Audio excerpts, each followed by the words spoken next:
So this next technique is twirling hammers. Twirling hammers is against a left step through punch, straight punch.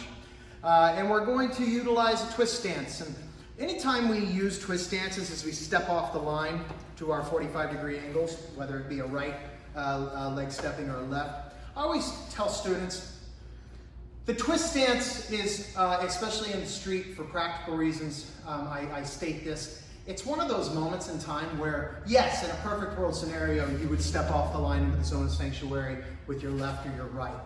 But in this case, it just didn't happen. Maybe you got tricked. Maybe for some reason your brain kind of hiccuped. And next thing you know, you're off the line into that twist. And we're going to teach you in this particular technique and in others how to actually benefit from that step. Okay? So in this case, as the punch is coming in, I happen to step off the line with the left.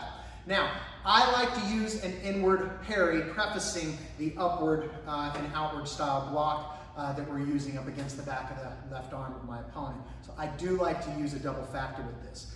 Now, the textbook would just simply be upward block around with the inverted back fist, but again, why not use it? It's there. So the left leg steps off the line, inward parry, upward block. As I hit the upward block, my right leg steps forward and takes the mastoid process side of the jawline there with an inverted back fist or a looping back fist.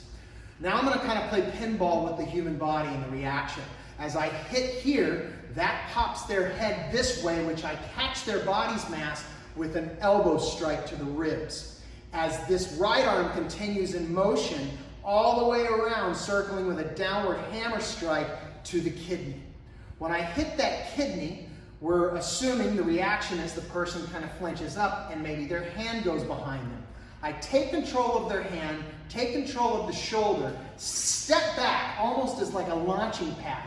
As I step and pull, which is provoking the opponent or the aggressor to pull back, I go ahead and borrow that pulled energy, that force forward that they're giving me by snapping in an old man's kick to the back of the knee.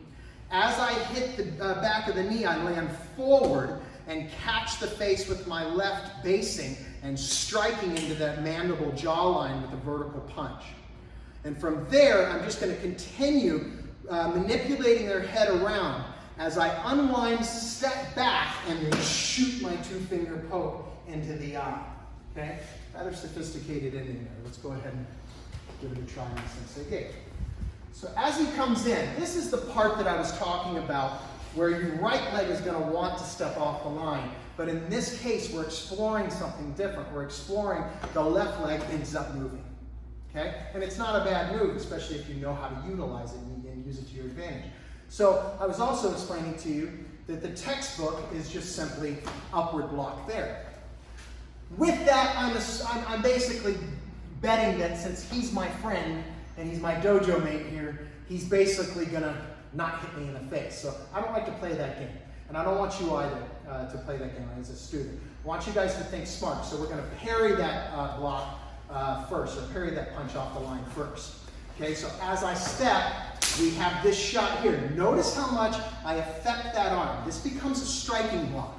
I step right around, continuing that inertia that I've started by stepping forward into the twist stance and striking back with that inverted strike, immediately catching him 1-2 in the ribs with that elbow. From here, this loops around. I settle back into my stance as I strike into the kidney.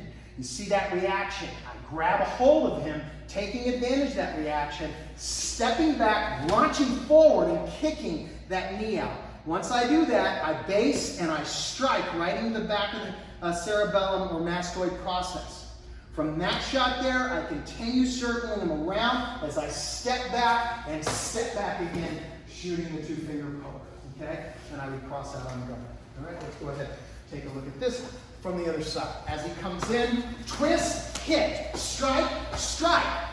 Grab, step back, hit, land, strike. Circle him around and poke. Okay? Let's go ahead and do that a little slower. He comes in, parry, parry, hit, strike, hit. Grab, step back, catch, land, punch, unwind, step away, and strike. Now, stay there, sir, for a second. One thing I want to give you guys, and something that me and the coaches here, the staff here practice. At the end here, we a lot of times think, especially me, because I don't have long arms, we think that this is very likely to end right as I spin him out of this strike from here. I don't have to go one all the way back here, okay? I can simply go from here, spin him around, and catch him as I'm moving out to here. I don't need to take that extra step back. So there's a variation for you. The key is working with your body's arm length and your body type and fitting it to make sense for you. That's what's most important. So that's called twirling hammers. Good luck with it. Thank you, sir.